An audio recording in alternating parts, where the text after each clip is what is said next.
Halo guys, welcome back to my YouTube channel again. Ya, kali ini kita bakal bahas lagi kelanjutan dari Clash of Champion kemarin. Tapi ini aku masih sama sembari makan ya guys ya, gitu. Biar videonya nggak melompong banget gitu. Ya, jadi setidaknya ada terisi lah gitu ya. Nah, kita bakal bahas secara berurut. Ini aku bakal bahas khusus episode 6 dan episode 7 aja ya guys. Nah, untuk episode 6 dan episode 7 ini kan topik pertandingannya itu kan tentang Invisible Maze ya gitu, ataupun labirin yang imajiner lah gitu. Jadi bayangan labirin gitu ya guys. Nah, terus untuk episode 6 kita bahas dulu nih dari pertandingan pertama, itu si Chris vs Davin gitu.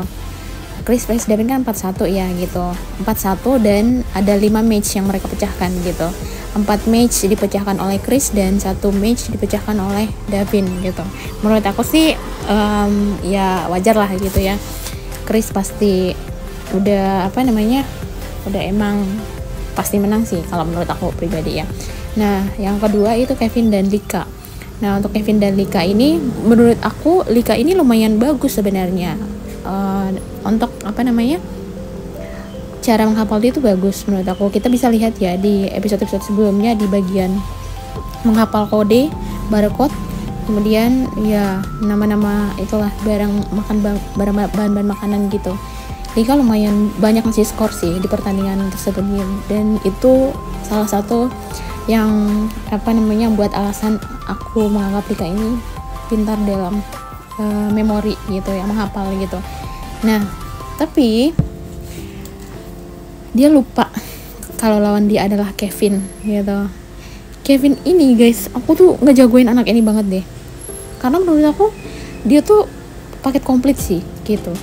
Bisa dilihat sih ya dari histori dia menang Olimpiade Icho 3 kali gitu loh, walaupun memang tidak pernah dapat medali gold gitu. Paling tinggi tuh medali silver ya, bronze silver 2 kali, bronze sekali gitu. Tapi dari story itu sih 3 kali gitu loh guys, 3 kali. Berarti artinya dia punya mental unggul sih gitu ya untuk bagian match kayak gini. Menurut dia pasti kayak hal biasa lah gitu ya. Dia pasti bisa mengontrol emosional dia, gimana caranya supaya dia bisa bermain tanpa tekanan gitu, atau pasti akan selalu ada tekanan sih gitu. Tapi karena keseringan kita ikut Olimpiade dan sering mengikuti perlombaan, pastinya akan lebih terbiasa ya, mental kita akan lebih terbiasa gitu. Jadi cara kita mengatur strategi akan lebih mantap gitu. Nah, mungkin itu sih salah satu faktor yang menyebabkan bahwa Kevin ini sangat benar-benar udah matang gitu ya guys mengikuti pertandingan ini. Makanya aku sangat mengunggulkan dia, karena aku lihat dari cara analisa dia, kemudian cara dia menyikapi dengan cara yang peaceful gitu, kayak terlihat seperti tidak ada tekanan, tapi pasti ada tekanan gitu. Lalu strateginya dia itu dapat banget sih menurut aku. Makanya aku sangat mengunggulkan Kevin ini gitu. Walaupun kata orang emang Kadit itu adalah the hidden ice-nya, tapi menurut aku the hidden ice yang sesungguhnya adalah Kevin guys gitu. Bisa dilihat ya dari pertandingan Invisible Maze ini, Kevin itu menang telak dari Lika. Lika itu 0 sampai dia nggak ngasih poin sama sekali ke Lika. Dan paling kerennya lagi, 4 match berturut-turut dia bisa pecahkan hanya dengan 1 kesalahan saja. Hanya satu kesalahan ya guys gitu. Itu menurut aku keren banget sih gitu. Nah, itu tentang episode 6. Nah, kalau untuk episode 7 ini ada 5 pertandingan ya guys. Yang pertama, Axel dan Sandi. Kita bahas nih Axel dan Sandi. Kalau dari poin aku sendiri ya, kenapa Axel dan Sandi ini terlihat seperti kurang menarik sih gitu pertandingannya, karena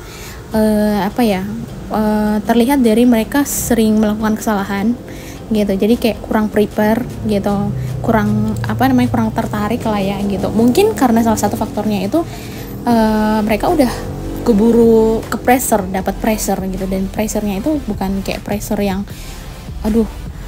gue lagi bertanding nih, bukan gitu, tapi kayak ibaratnya mereka udah ngebayangin salah satu dari mereka akan pisah gitu, akan pulang gitu. Jadi udah ngebayangin itu duluan, jadi kayak bawaannya udah kayak nggak ngebus lagi gitu loh guys gitu. Jadi mereka bawaannya udah kayak nggak 100% fokus lagi gitu. Apalagi Sandy ya, Sandy ini kan orangnya kelihatan ya gitu dari karakter dia, mulai dari awal ikut pertandingan ini sangat ambisius banget dan ingin selalu memenangkan setiap pertandingan gitu. Nah ketika dia disandingkan dengan temannya sendiri sebagai lawan dia, itu langsung kelihatan sih yang paling pressure di sini dia gitu. Nah kalau Excel sendiri kan dia pembawaannya tenang ya, sama kayak Kevin menurut aku. Jadi walaupun memang dia ngerasa tertekan di sini harus melawan temannya sendiri, tapi dia tetap kayak bisa ngekontrol, and akhirnya dia bisa menang dengan poin 3-2. Tapi yang aku paling agak ini ya guys, aku ada analisa ya, aku ada lihat sedikit, nggak tahu ini menurut aku sendiri atau kalian juga sadar apa enggak gitu. Ada beberapa aku lihat match-nya itu kayak yang pertama, kedua itu nggak segampang dengan match yang lain gitu, peserta yang lain gitu. Yang pertama iya sama gitu, yang kedua tapi menurut aku yang kedua mereka itu udah lumayan rumit gitu. Ditambah lagi 3 dan 4 menurut aku sama nggak sih guys gitu, kayak labirinnya itu jumlahnya sama, cuman bedanya itu posisinya aja yang ditukar gitu. Jadi cabang yang rumit itu, misal ada cabang yang rumit itu 2, awalnya itu di match ketiga itu misal posisinya di sebelah kiri bawah dan kanan atas gitu. Nah untuk match keempat mereka tukar posisi di nomor 1 dan 3 gitu. Menurut aku kayak gitu sih. Nah yang paling aku lihat di sini, yang buat aku kayak memang bener nih ya, mereka ini di kayak kayak spesial gitu loh pertandingan Axel dan Sandy ini. Mereka tuh sampai 7 match guys, bayangin coba 7 match. Yang notabene-nya itu match 1 gampang, 2 sedikit gampang, 3 mulai rumit, 4 rumit, 5 rumit. Jadi makin tinggi matchnya itu makin semua itu kayak cabang, dan sampai kayak ya lu bayangin aja gitu, sampai nggak ada jalan keluar gitu loh guys. Ngapalin itu pasti akan lebih rumit sih, ditambah lagi mereka dalam posisi pressure yang lain dari peserta lainnya gitu, harus bersaing dengan sahabat sendiri gitu. Jadi kayak bukan double lagi ya, triple kill sih kalau menurut aku sih ya. Nah itu sih guys menurut aku ya, kalau untuk Axel dan Sandy ini pertandingan mereka emang beda dari yang peserta lainnya, tapi menurut aku mereka kurang tenang dalam pertandingan ini, sehingga kurang kelihatan lah aura pemenang mereka gitu. Jadi kayak kurang puas aja sih aku sebagai penonton gitu, kayak kok nggak fokus sih mereka berdua, kenapa harus kayak terlalu mengutamakan perasaan mereka gitu, kenapa nggak fokus aja untuk kayak biasa aja sih gitu, kayak Kevin gitu loh. Tapi aku nggak tahu juga ya gimana kalau Kevin disandingkan dengan Axel ataupun Sandy, apakah tingkah yang sama akan yang dia dilakukan oleh Kevin, aku nggak tahu sih gitu. Tapi menurut aku sih agak kurang profesional ya gitu, jadi kayak kurang puas aja sebagai penonton gitu melihat mereka kayak kok kayak setengah-setengah sih, kok nggak fokus sih gitu, kayak nggak all out jadinya gitu ya. Menurut aku Sandy di match ketiga dan keempat udah mulai kayak ngeluarin strategi yang tepat ya gitu, karena emang nggak selamanya match itu kita hafal jumlah matchnya berapa, jumlah cabangnya berapa gitu. Sebenarnya itu gak ada banyak sih caranya ya guys, supaya kita bisa menyelesaikan menggapai bendera tersebut gitu. Banyak caranya, kita bisa ngehafal berapa jumlah cabangnya, posisinya di mana aja, titik-titiknya di mana aja, sama kayak Kevin.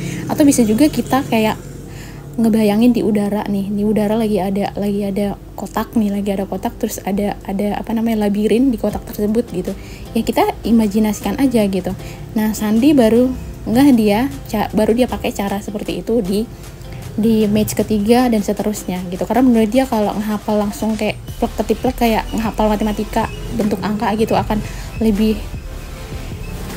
kurang cocok sih ya, dalam posisi tertekan seperti itu kurang cocok. Jadi emang lebih bagus kayak ngebayangin aja gitu, gambarnya seperti ini, dihayalkan aja sih, diimajinasikan aja gitu guys ya. Jadi kurang lebih seperti itu menurut aku ya terhadap pertandingan Axel dan Sandy gitu. Lalu untuk Kadit dan Greg, kalau Kadit dan Greg aku sih kurang ini ya gitu, udah sebenarnya Greg ini low profile guys. Dia tuh pernah dapat ini loh, gold medal di Olimpiade gitu.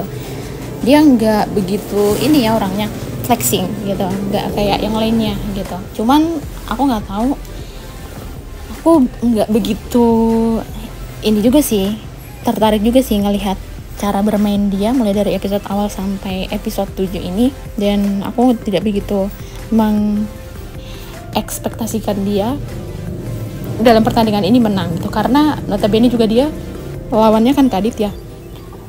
Kadit ini menurut aku kurang lebih sama seperti Kevin. Mereka itu punya strategi yang luar biasa. Kita tahu ya Kadit dari ITB guys, tahu sendiri ya ITB itu universitas terbaik teknologi di Indonesia gitu. Jadi ya menurut aku sih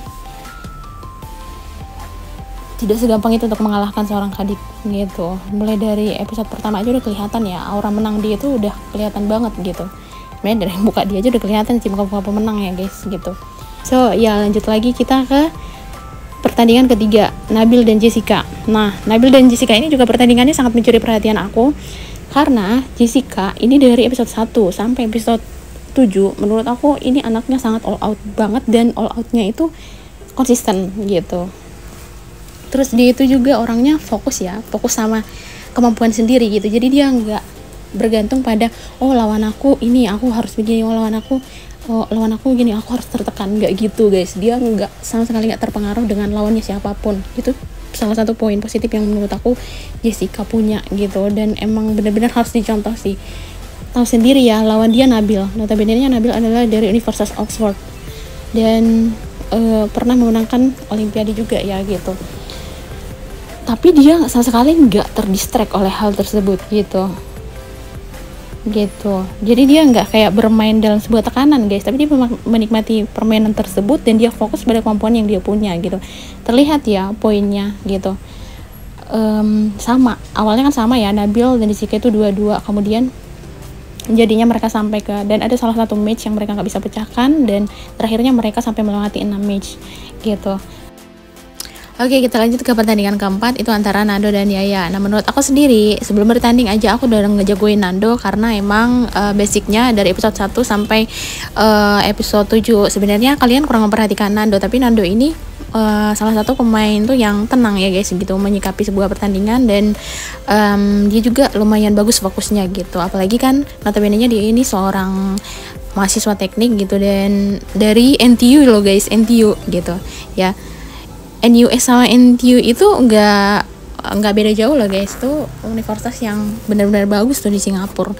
Nomor 1 NUS, nomor 2 NTU gitu. Jadi ya menurut aku Nando ini akan berpotensi menjadi menang, salah satu itu alasannya gitu. Nah walaupun Yaya memang sebelumnya juga punya histori, dia memberikan kontribusi yang banyak juga untuk permainan daya ingat barcode ya guys gitu, tapi aku tetap ngejagoin Nando, dan benar aja gitu di pertandingan ini Nando memenangkan ya guys gitu. Mereka hanya sampai 4 match dan Nando menangkan 4 poin, Yaya 0 gitu.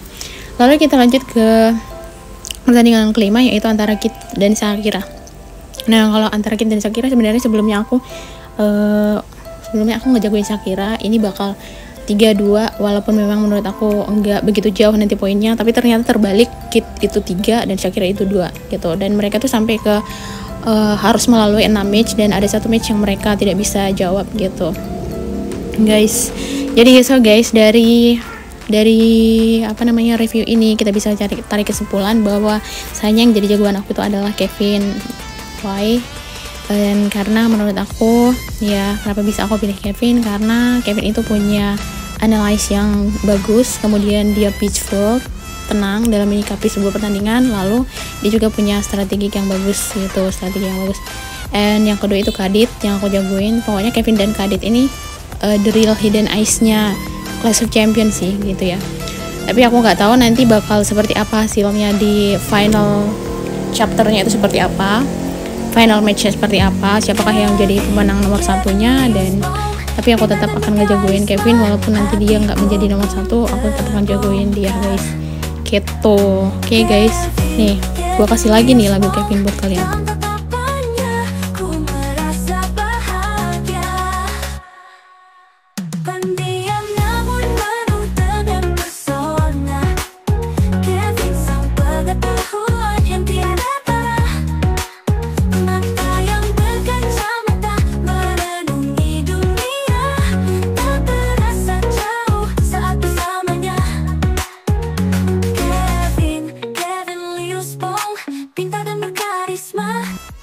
So guys, sekian dulu video kali ini. Don't forget to like, comment, and share with your friends. See you in the next video. Bye.